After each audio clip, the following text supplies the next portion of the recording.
बिस्मिल्लाहिर्रहमानिर्रहीम अस्सलाम वालेकुम। मेरा नाम है नवीद शेख और आप देख रहे हैं मेरा यूट्यूब चैनल। अफ़गानिस्तान के हवाले से बड़ी ही अहम खबरें हैं। सबसे पहली चीज़ ये तो कि तालिबान हुकूमत का सरबराह कौन होगा, इसका ऐलान हो चुका है। मैं आगे चल के आपको इस हवाले से डिटेल में बताऊंगा। और दूसरा, एक और चीज़ बारे भी बड़ा अहम ऐलान हुआ है, वो ये है कि कल जुम्मे के बाद जो तालिबान की हुकूमत है उसका क्या क्राइटेरिया होगा, क्या तरीक़ाकार होगा, वो सारा कुछ दुनिया को बता दिया जाएगा। और इस वक्त पंजशेर के अंदर हकीकी सूरत हाल क्या चल रही है, आपको इसका बारे में भी इस वीलॉग के अंदर बड़े ही अहम पॉइंट्स और अहम चीज़ें बताऊंगा। सबसे पहले अगर जो मैं कुछ अल्फाज दोहराना चाहता हूँ, मुल्ला उमर ने तारीखी अल्फाज कुछ कहे थे। उन्होंने कहा था कि बुश ने हमें शिकस्त देने का फ़ैसला किया है और फिर एक फ़ैसला अल्लाह का है। जिसने हमारी जीत का फ़ैसला किया है, दुनिया देखेगी कि इन दो फैसलों में से किस फैसले ने पूरा होना है और कौन सा फ़ैसला पूरा होता है। और फिर दुनिया ने देख लिया है कि अल्लाह का जो फ़ैसला है वो सबसे बड़ा है और वो पूरा हो जाता है। रहती दुनिया तक के लिए एक सबक जो है, ये अफ़गान जितना भी मामला हुआ है और जो कब्रिस्तान जिसको कहा जाता है अफ़गानिस्तान को, जो सुपर पावर्स का कब्रिस्तान कहा जाता है, इस हवाले से एक बहुत अहम सबक है। वो ये है कि कंदूज में ड्रोन हमलों में शहीद होने वाले बच्चों की आहें, बेटियों और बेटों की जवानियों को लुटाने वाले जो वालदैन हैं, माँ बाप हैं, उनकी सिसकियाँ गुआंतानामो बे की जेलों में कुरान पाक की आयात का विर्द करती जवानों की आहें, दर्दो पुकार जुल्म की टेक्नोलॉजी से ज़्यादा ताकतवर जो हैं वो साबित हो चुकी हैं और दिखाई भी देना शुरू हो चुकी हैं। और इस वक्त जो तालिबान का मामला है, अफ़गानिस्तान की बात की जाए तो अफ़गानिस्तान इस वक्त जो है स्टेबलाइजेशन की तरफ जो है रवां दवा है और लग रहा है कि अनकरीब जो है वहाँ पर अमन व अमान का ऐसा दौर दौरा होगा कि शायद ही किसी खित्ते के किसी मुल्क में ये पहले हुआ हो।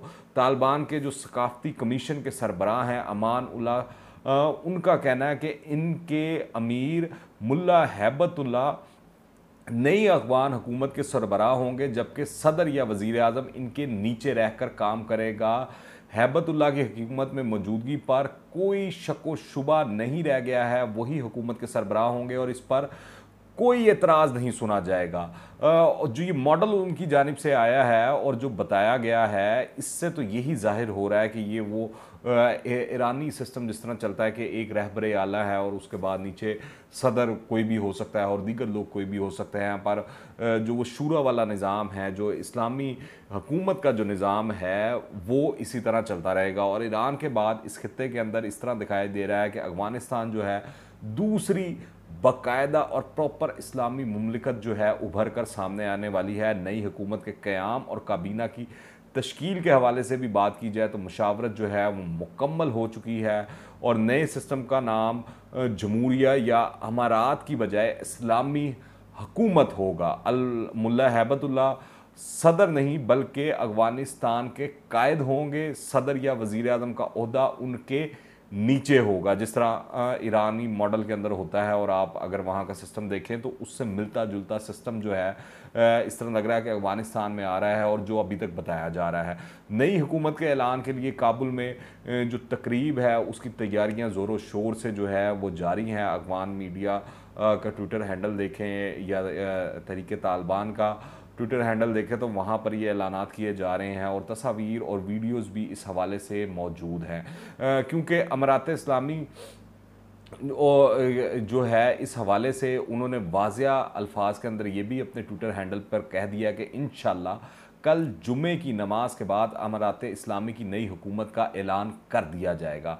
कतर में जो तालिबान के सियासी दफ्तर के सरबराह हैं, तालिबान के रहनुमा शेर मोहम्मद अब्बास सतनक जई, उनको अमारात अफ़गानिस्तान का जो वज़ीर ख़ारजा है वो नामज़द कर दिया गया है और सरपरस्त उलमा शेख साहब अज़ीज़ुल्लाह मज़हरी अल हनफी को chief justice supreme court of Afghanistan मुकर्रर कर दिया गया है। फिर तालिबान ने तमाम ममालिक से ये भी कहा है कि वो अफ़गानिस्तान में अपने बंद सफारत खाने जो हैं उनको खोल दें। इस हवाले से जो चीन है उनका बड़ा अहम वो आया है, बयान आया कि उन्होंने कहा कि चीनी सफारत खाना वहाँ पर खुला रहेगा। और फिर इसके बाद ज़बीउल्लाह मुजाहिद ने आज तो कश्मीर के हवाले से भी बड़ी खुलकर बात की और कहा कि वो मुसलमानों के हक़ के लिए आवाज़ उठाना उनका राइट है और वो उठाते रहेंगे।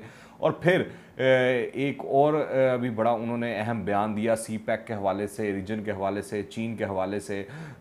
तो नज़र आ रहा है कि ये जो नया ब्लॉक है अफ़गानिस्तान उसमें बिल्कुल फिट होता हुआ दिखाई दे रहा है।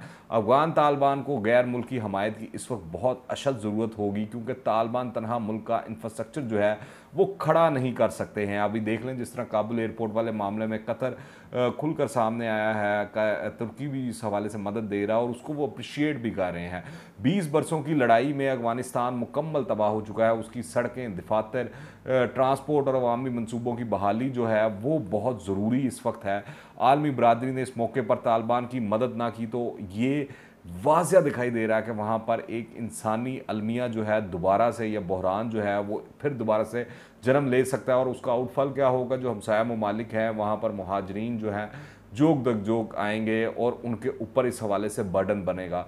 तो हमसाया ममालिक भी चाहते हैं कि तालिबान की हुकूमत चले और दुनिया के जो दीगर ममालिक हैं वो उसको कबूल भी करें और जो उनको फंडिंग और ज़रूरियात और चीज़ें चाहिए वो मुहैया भी की जाएँ। कहत साली जो है वो बहरान की शक्ल इख्तियार कर सकती है, जिसके बायस जो है तालिबान की नई हुकूमत जो है वो बहरान का शिकार हो सकती है।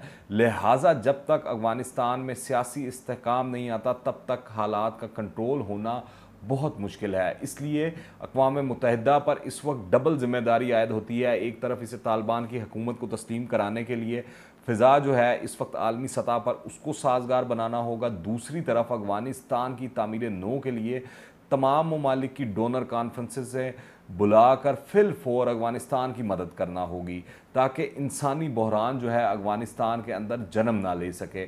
अच्छा, फिर अब पंजशेर की बात की जाए तो वहाँ तालिबान की जानिब से एक बड़ा अहम मौक़िफ़ आया है।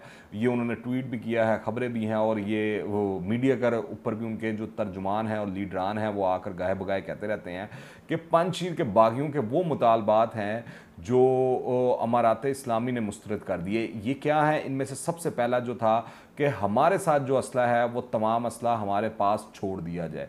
तो नए सेटअप के अंदर ये मुमकिन नहीं दिखाई देता। ये काम है रियासती इदारों का, पुलिस हो या दीगर सिक्योरिटी के इदारे हों, उनका काम है। इस तरह एक मलेशिया एक मुल्क के अंदर रख कर आप चल नहीं सकते। फिर दूसरा उनका ये था कि नई हुकूमत में 30% का हिस्सा दिया जाए।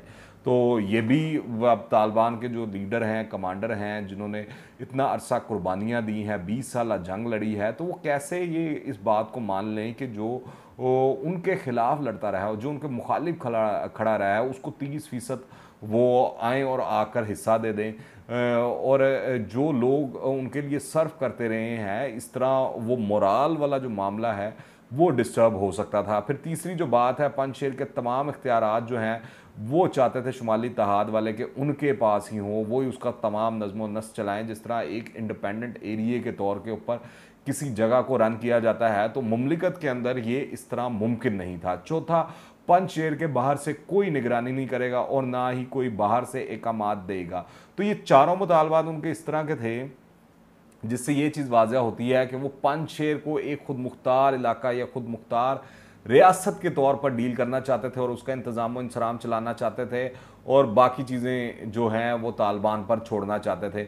पर ये चीज़ तालिबान को किसी सूरत को कबूल नहीं थी और यहाँ यही कॉन्फ्लिक्ट था और इसकी वजह से फिर अब वहाँ पर जो सूरत हाल है वो काफ़ी नाजुक है, घुमसान का रन पड़ा हुआ है, खूब लड़ाई हो रही है।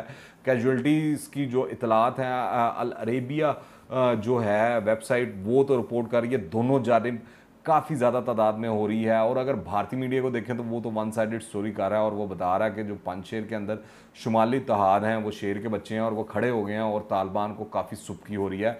हालांकि ऑन ग्राउंड इस तरह की सूरत हाल नहीं है। ये भारतीय मीडिया खाली उनको हल्लाशेरी दे रहा है और इस तरह दिखाई दे रहा है कि उनको मजबूर कर रहा है कि वो अपनी मौत को खुद दावत दे रहे हैं। अगर हकीकी चीज़ें देखी जाएँ तो इस वक्त तालिबान ने वहाँ पर पंजशेर के अंदर 11 पोस्टों पर कब्जा कर लिया है और 34 बागियों को हलाक करने का दावा किया है। और इसमें अहमद मसूद के जो करीबी लोग हैं वो भी शामिल हैं, जो कमांडर्स हैं कई वो भी शामिल हैं, जबकि तालिबान को वो बेशुमार असला और गोला बारूद बतौर माले गनीमत भी मिल गया है। पंजशेर में एक बहुत ही अहम और ऊंची पहाड़ी पर कायम चेक पॉइंट भी तालिबान ने कब्जे में ले लिया है, जिस पर से धुआं उठता हुआ भी दिखाया दिया और उसकी जो वीडियो फुटेज है तालिबान ने बाद में वो भी जारी की। और इसके अलावा कुछ इस तरह की भी तस्वीर सामने आई जिसमें जो तालिबान के कमांडर हैं वो आपस में बैठकर बाहमी मुशावरत कर रहे हैं कि मज़ीद आगे किस तरह बढ़ा जाएगा।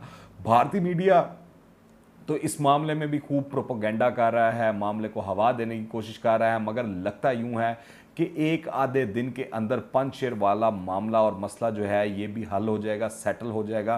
क्योंकि जंग कोई भी हो एक ना एक रोज़ वो ख़त्म हो ही जाती है, किसी की हार से और किसी की जीत से। पर इस वक्त जो तालिबान की पोजीशन है वो काफ़ी और इंतहाई मजबूत दिखाई देती है और इस तरह लगता है कि एक आधे दिन के अंदर वो ये तमाम इलाका जो है वो क्लियर करवा लेंगे। यहाँ पर मैं आपको बताता चलूँ, इंग्लिश की एक कहावत है बड़ी मशहूर, जितना बड़ा होता है परेशानी भी उतनी ज़्यादा होती है। काबुल, कंधार और जलालाबाद समेत चंद बड़े शहरों को छोड़कर अफगानिस्तान की तकरीबन 2.5 करोड़ के करीब जो आबादी है आज भी ऐसे शहरों, कस्बों और देहातों में रहती है जहां इनके लिए बुनियादी सहूलियात का फुकदान है। आप अंदाज़ा लगा सकते हैं, अगर आप कभी अफगानिस्तान गए हों तो आपको इसका अंदाज़ा होगा कि वहाँ पर जो इंफ्रास्ट्रक्चर और रोड इंफ्रास्ट्रक्चर की अगर खाली बात करें तो कहीं पर इस तरह की सूरत हाल दिखाई नहीं देती कि रोड्स उस तरह मौजूद हों, स्ट्रक्चर मौजूद हो, क्योंकि अरसा 40 साल तो मुसलसल वो जंग के अंदर हैं।